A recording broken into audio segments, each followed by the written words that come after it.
Les 15 et 22 mars prochains auront lieu les élections municipales. Mais à quoi sert réellement un maire ? En réalité, il influence le quotidien des habitants bien plus qu'on ne l'imagine. La mairie, c'est quoi ? La mairie est l'institution politique la plus proche des citoyens. Elle intervient dans de nombreux aspects de la vie quotidienne, les papiers d'identité, les écoles, les routes, les associations et les projets de la commune. Pour cela, les habitants élisent un conseil municipal. Dans les petites communes, le vote porte sur des personnes. Dans les grandes villes, il s'agit de listes. Une fois élus, les conseillers municipaux désignent le maire et ses adjoints. Ensemble, ils prennent les décisions pour la commune pendant 6 ans.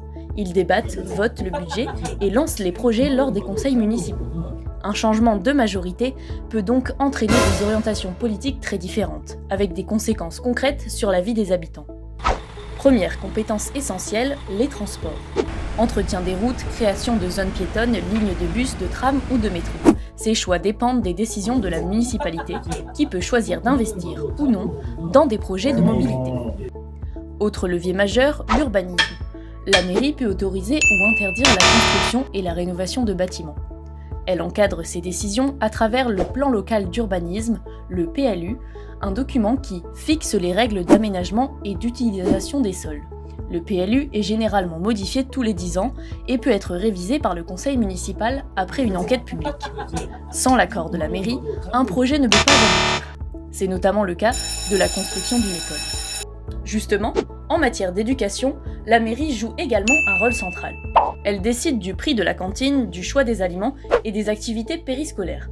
Le personnel de l'école, en dehors des professeurs, sont d'ailleurs des agents de la commune, des fonctionnaires rémunérés et supervisés par la mairie. Elle peut aussi mettre en œuvre des actions concrètes comme la végétalisation des cours d'école publique. C'est par exemple l'un des projets récents de la ville de Quimper. La mairie est également responsable de la vie culturelle et sportive locale. Elle gère certains équipements comme les bibliothèques, les musées ou les salles de sport. Elle peut soutenir les associations culturelles et sportives en leur accordant des subventions et organiser des événements tels que des festivals, concerts ou expositions. Au-delà des infrastructures, la mairie agit aussi sur le plan social. Elle peut mettre en place de l'aide alimentaire et des aides financières à destination des personnes âgées, des personnes précaires et des personnes en situation de handicap. Le Centre communal d'action sociale, le CCAS, qui accompagne les habitants les plus vulnérables, est présidé par le maire. La mairie investit également sur les projets de logements sociaux. Des espaces verts au ramassage des déchets, ces compétences relèvent également de la municipalité. Elle assure la propreté du territoire, la gestion de l'eau et celle des cimetières. Les communes doivent par ailleurs faire face au changement climatique. Pour les aider à s'y préparer, les atlas de la biodiversité communale ont été lancés en 2010 par le ministère chargé de l'environnement. Leur objectif est de recenser les espèces, de cartographier les milieux sensibles et d'élaborer un plan d'action pour préserver la biodiversité. Enfin, le maire est responsable de la prévention de la sécurité. Il encadre la police municipale et met en place les mesures de sûreté générale. Certaines communes mettent aussi en place des systèmes de vidéosurveillance. Le maire est également officier de police judiciaire et peut verbaliser certaines infractions, notamment des contraventions au code de la route. En mars prochain, le vote municipal peut modifier l'aménagement des rues, le fonctionnement des écoles ou encore l'organisation des transports. Il convient toutefois de rappeler que le pouvoir des municipalités s'est réduit au fil des années.